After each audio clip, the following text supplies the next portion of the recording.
Chers téléspectateurs, nous sommes encore venus devant vous pour continuer à enseigner sur pourquoi l'échec dans la vie du chrétien, et nous étions en train de parler sur le danger de l'occultisme comme une raison ou une cause de l'échec dans la vie de l'enfant de Dieu.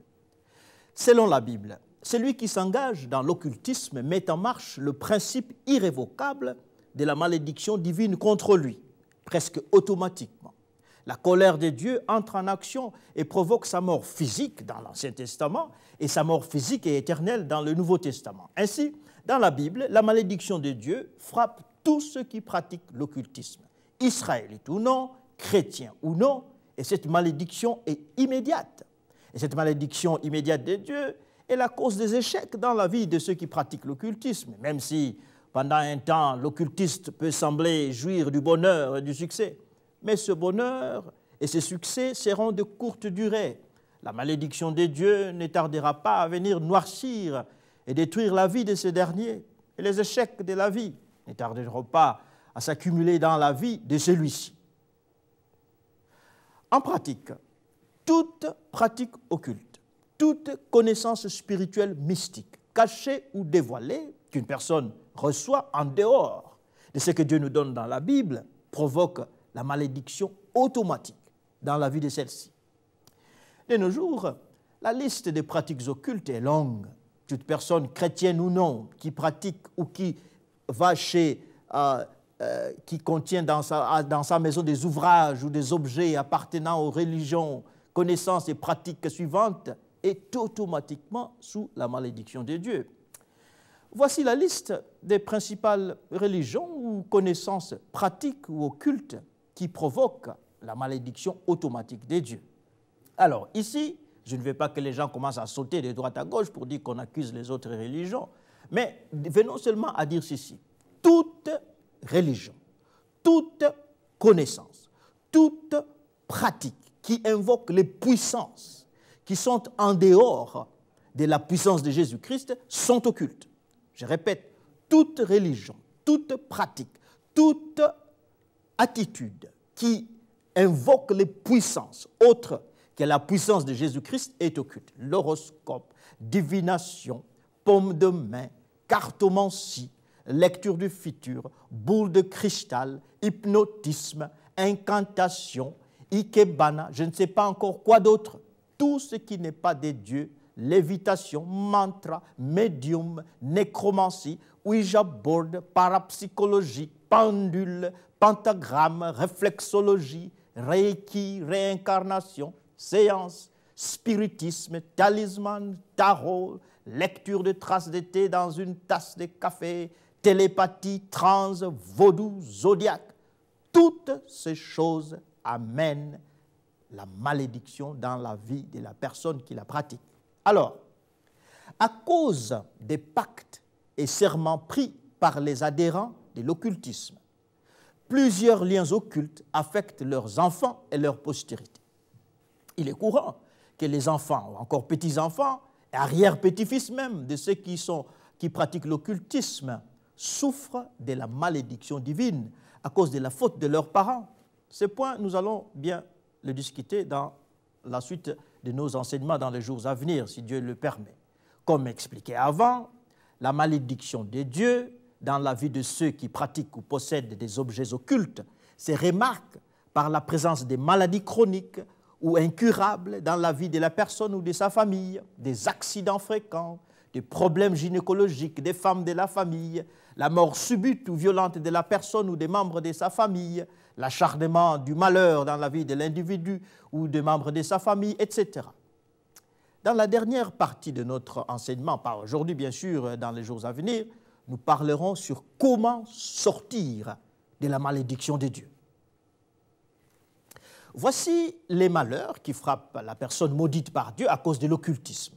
Il y a les insomnies chroniques, les cauchemars, l'instabilité émotionnelle, l'audition des voix qui parlent à la personne sans que les autres entendent, pensées négatives, accusatrices, dépression nerveuse constante, folie, échec dans la vie, maladies chroniques, maladies incurables, maladies bizarres, hallucinations, stérilité, mort précoce, mort continuelle des membres de la famille, pauvreté chronique, problèmes gynécologiques des femmes de la famille, immoralité sexuelle dans la famille, suicide, accidents fréquents, etc. Toutes ces choses, quand elles s'accumulent, sont signes de malédiction. Parlons alors maintenant de l'idolâtrie. Comme indiqué avant, l'idolâtrie est avec l'occultisme un des péchés les plus graves contre Dieu et dont les conséquences spirituelles, physiques et sociales sont les plus catastrophiques pour la personne et la famille de cette personne qui pratique ces choses. Alors, voici les malédictions de Dieu contre les adorateurs des idoles et leur postérité. Exode, ce n'est pas moi qui invente, Exode 20, 1 à 5. Alors Dieu prononça toutes ces paroles en disant « Je suis l'Éternel, ton Dieu, qui t'ai fait sortir du pays d'Égypte, de la maison de servitude. Tu n'auras pas d'autre Dieu devant ma face. Tu ne te feras point d'image taillée, ni de représentation quelconque des choses qui sont en haut dans les cieux et qui sont en bas sur la terre et qui sont dans les eaux plus bas que la terre.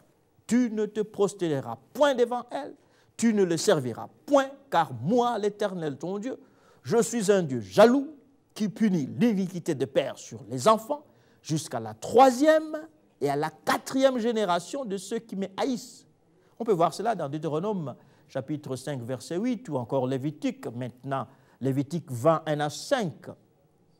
L'Éternel parla à Moïse et dit, « Tu diras aux enfants d'Israël, si un homme des enfants d'Israël ou des étrangers qui séjournent en Israël livre à Moloch l'un de ses enfants, il sera puni de mort. Le peuple du pays les lapidera et moi, je tournerai ma face contre cette personne et je le retrancherai du milieu de son peuple parce qu'il a livré de ses enfants à Moloch, souillé mon sanctuaire et profané mon saint nom. Si le peuple du pays détourne ses regards de cet homme qui livre de ses enfants à Moloch et s'il ne le fait pas mourir, je tournerai moi ma face contre cet homme et contre sa famille et je le retrancherai du milieu de son peuple avec tous ceux qui se prostituent comme lui en se prostituant à Moloch. » Donc ça, c'est la parole de notre Dieu. Moloch était le dieu phénicien dont le culte exigeait le sacrifice des êtres humains.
La parole de Dieu dit dans Lévitique 26, 1, « Vous ne vous ferez point d'idole, vous élèverez ni image taillée, ni statue, et vous ne placerez devant votre pays aucune pierre ornée de figures pour vous prosterner devant elle, car je suis l'Éternel, votre Dieu. Deutéronome, nous pouvons voir dans la Bible, Deutéronome 16, 21 à 22. Tu ne fixeras aucune idole de bois à côté de l'autel que tu élèveras à l'Éternel ton Dieu. Tu ne dresseras point des statues qui soient en aversion à l'Éternel ton Dieu. Deutéronome 27, 15. Maudit soit l'homme qui fait une image taillée ou une image en fonte, abomination de l'Éternel, œuvre de main d'un artisan, et qui la place dans un lieu secret, et tout le peuple répondra et dira Amen. Apocalypse 21, 6 à 8. En effet, je suis l'alpha et l'oméga, le commencement et la fin. Celui qui a soif, je lui donnerai à boire gratuitement à la source d'eau de la vie. Quiconque aura remporté la victoire recevra de moi ce dont je serai son Dieu, il sera mon fils. Quant aux lâches, aux infidèles, aux êtres abominables, aux meurtriers, aux gens immoraux, à ceux qui pratiquent la magie, aux adorateurs d'idoles et à tous les menteurs, leur place sera dans le lac de soufre enflammé qui est la seconde mort. Ça se trouve donc dans Apocalypse. Maintenant, Apocalypse 22, 15. Dehors les chiens, les sorciers, les impurs, les assassins, les idolâtres et tous ceux qui plaisent à faire le mal. Voilà donc ce que la parole de Dieu nous dit. Qu'est-ce que l'idolâtrie selon la Bible? Si l'occultisme consiste en la recherche des connaissances cachées et interdites par Dieu plutôt, l'idolâtrie au contraire consiste en l'adoration de la créature au lieu du Créateur. En réalité, l'idolâtre ne nie pas l'existence du Dieu de la Bible. L'idolâtre choisit de diriger son adoration ailleurs. Au lieu d'adorer Dieu, dont il reconnaît l'existence, l'idolâtre adore la créature, la chose qui le fascine et contrôle son être. C'est ainsi que certains adorent l'océan parce que fascinés par les puissances ou encore la puissance des vagues. D'autres adorent la foudre à cause de sa puissance destructrice. D'autres adorent la montagne à cause de sa hauteur, etc. Sur ces sujets, l'apôtre Paul écrit « Ils ont changé la gloire de Dieu, incorruptible, en image représentant l'homme corruptible des oiseaux, des quadrupèdes et des reptiles. C'est pourquoi Dieu les a livrés à l'impureté selon les convoitises de leur cœur, en sorte qu'ils déshonorent eux-mêmes leur propre corps, eux qui ont changé la vérité de Dieu en mensonge et qui ont adoré et servi la créature au lieu du Créateur qui est béni éternellement. » Romains chapitre 1, versets 23 à 25. Pour prolonger davantage l'homme dans le péché, Satan et ses démons, qui sont les ennemis jurés de Dieu, se précipitent pour remplir la puissance des phénomènes naturels qui fascinent celui-ci. Ainsi, la puissance de la foudre peut être véhiculée à travers un démon ou peut être possédée par l'adorateur. La force des vagues peut être domestiquée à travers des démons qui les expliquent aux humains. Derrière chaque idole, le diable place un démon qui agit et manipule la puissance présumée que les humains découvrent en l'idole adorée. Ainsi, le diable usurpe l'adoration humaine due à Dieu seul, à travers l'adoration des créatures. Le Dieu de la Bible, qui ne peut accepter que sa gloire soit volée par une créature, frappe les adorateurs des idoles d'une malédiction si puissante qu'elle traverse plusieurs générations avant de se perdre ou de perdre son aspect négatif. La caractéristique de la malédiction de Dieu contre ceux qui servent les idoles est que celle-ci se prolonge jusqu'à la 3e, sinon jusqu'à la 4e génération de la famille du coupable. Dieu punit les adorateurs des idoles en tournant sa face contre eux, contre cette personne, contre la famille, afin de la retrancher du pays. Dans l'Ancien Testament, la métaphore « tourner la face contre » sert à signifier la privation de la bénédiction de Dieu. Dans l'Ancien Testament, quand Dieu tourne sa face vers quelqu'un, la personne trouve la shalom, la paix, le bonheur, la stabilité, la faveur de Dieu et de tous. Lévitique 6, 22 à 27. Par contre, quand Dieu tourne sa face contre quelqu'un, il le prive de son shalom. La personne qui est privée de la face de Dieu perd sa stabilité elle devient victime du principe de la malédiction qui bouleverse toutes choses en lui et autour de lui, afin de provoquer sa misère et finalement sa destruction. Malheureusement, le processus du malheur et de la destruction entamé par Dieu contre la personne idolâtre ne se limite pas à elle seule.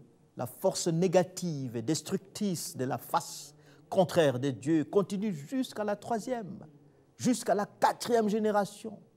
Comme affirmé avant, la défaveur de Dieu contre les idolâtres et leurs familles demeure pour une durée qui va au-delà d'une centaine d'années. En d'autres termes, la colère de Dieu frappe et continue de frapper l'idolâtre, ses fils, ses petits-fils, ses arrière-fils. La malédiction divine prononcée contre l'idolâtre devient une malédiction générationnelle qui se perpétue d'elle-même malgré l'innocence des générations futures.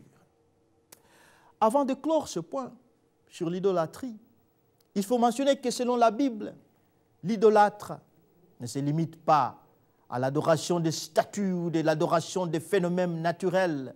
La signification vraie de l'idolâtrie dans la Bible consiste en l'adoration de toute autre créature en dehors du Dieu de Jésus-Christ. Selon la Bible, l'adoration d'une créature commence quand celle-ci entre en compétition ou devient plus importante que Dieu. Ainsi, il est possible de tomber dans l'idolâtrie en donnant plus de temps, d'importance à des choses qui n'ont aucune valeur en soi-même, à sa façon de voir les choses. On peut devenir idolâtre en adorant une chose au lieu d'adorer Dieu lui seul. Ainsi, on peut aussi devenir idolâtre en donnant la priorité à son bien-être personnel, à son travail, à sa famille, à ses enfants, à sa femme, à son passe-temps. Selon la Bible, l'idolâtrie commence dans la vie d'un individu quand une réalité humaine le fascine au point de le distraire, sinon de lui faire oublier Dieu. Et selon les principes immuables qui dirigent l'univers, dès que le cœur humain se détourne de Dieu, Dieu aussi se détourne sa face de lui et la colère de sa malédiction tombe sur lui sans faute. Par conséquent, le non-chrétien et le chrétien qui laisse son cœur errer loin de Dieu et s'attache à l'adoration de la créature ne devrait pas s'étonner quand sa vie quotidienne devient difficile et amère. Le feu de la malédiction de Dieu dévore la vie et l'environnement de tous ceux et toutes celles qui adorent la créature au lieu d'adorer le Créateur. En pratique, voici les principales religions et pratiques idolâtres qui provoquent la malédiction des dieux: l'animisme, l'anthroposophie, l'astrongisme et toutes les religions qui se placent au-dessus des dieux.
Plusieurs des religions qui figurent sur la liste que nous venions de donner enseignent des vérités spirituelles ou morales qui sont similaires à l'enseignement de la Bible. Mais ces religions sont considérées comme idolâtres en raison de l'importance donnée à leur initiateur, ou prophète, dont la parole devient plus importante que la parole de Dieu.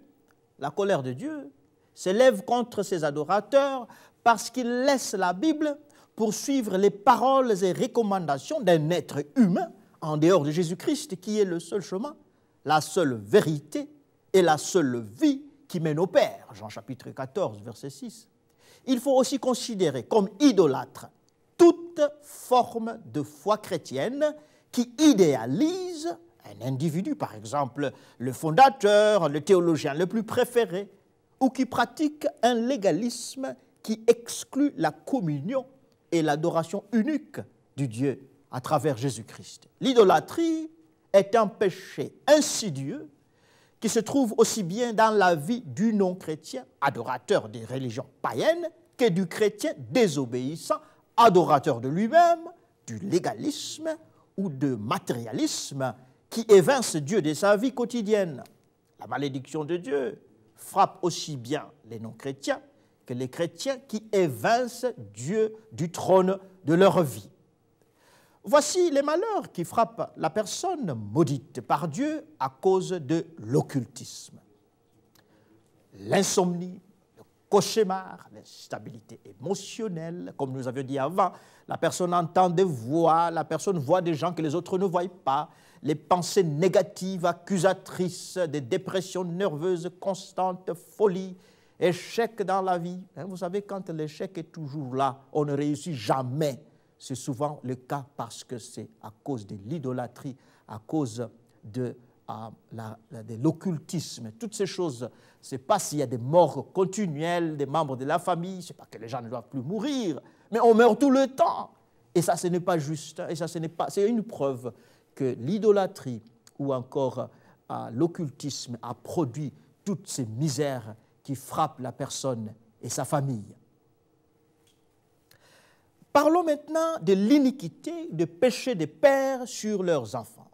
Une des conséquences graves des malédictions que provoque l'idolâtrie est que celle-ci ne se limite pas dans la vie de la personne qui la commet. Dans la Bible, Dieu indique clairement que sa punition contre l'idolâtrie continue jusqu'à la 3e et à la 4e génération de ceux qui adorent les idoles. Voici ce que Dieu dit dans Exode chapitre 20, 2 à 7, et dans plusieurs autres passages de l'Ancien Testament. Exode 20, 2 à 6. « Je suis l'Éternel, ton Dieu, qui t'a fait sortir du pays d'Égypte, de la maison de servitude. Tu n'auras pas d'autre Dieu devant ma face, tu ne te feras point d'image taillée, ni de représentants de quelque chose qui sont en haut dans les cieux, qui sont en bas sur la terre, qui sont dans les eaux plus bas que la terre.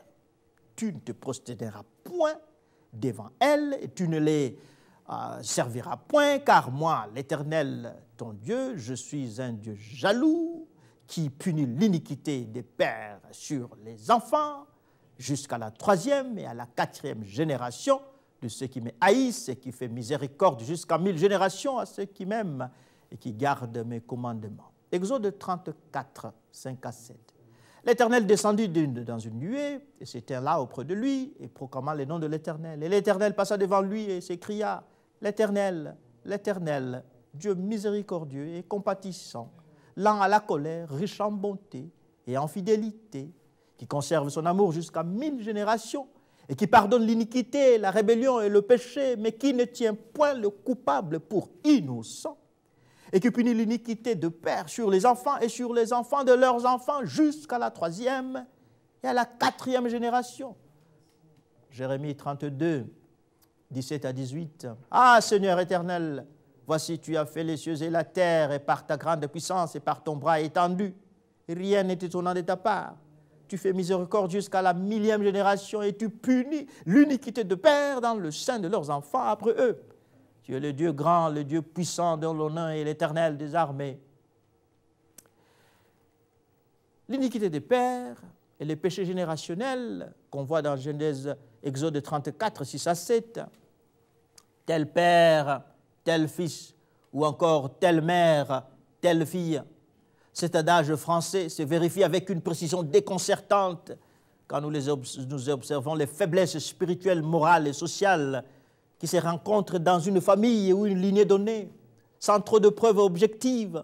Une loi maléfique semble régir les relations entre grands-parents, parents et enfants, sans cause précise.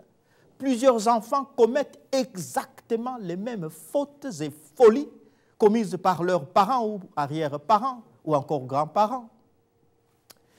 Il est courant de remarquer que le mensonge, l'alcoolisme, l'infidélité conjugale, le divorce, la pratique de l'avortement, les naissances en dehors de liens du mariage, certaines maladies psychosomatiques comme la dépression nerveuse, les phobies, les tendances au suicide, se rencontrent dans des familles entières et vont de père en fils et de mère en fille.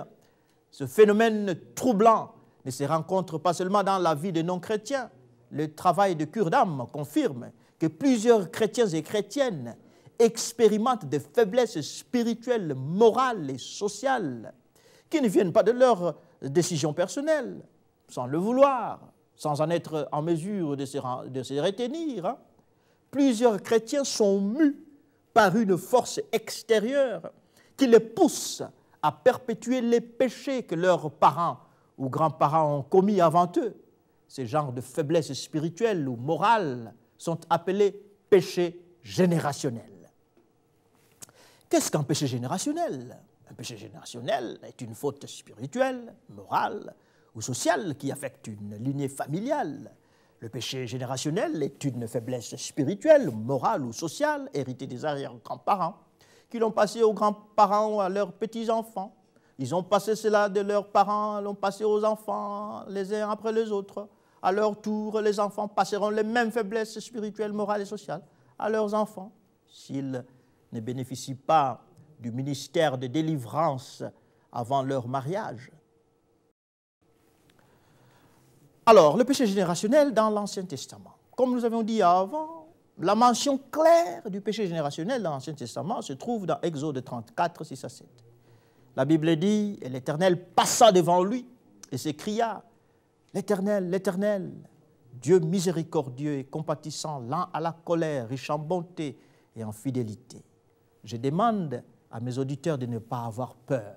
Dieu est là pour te délivrer du péché générationnel. » Amen.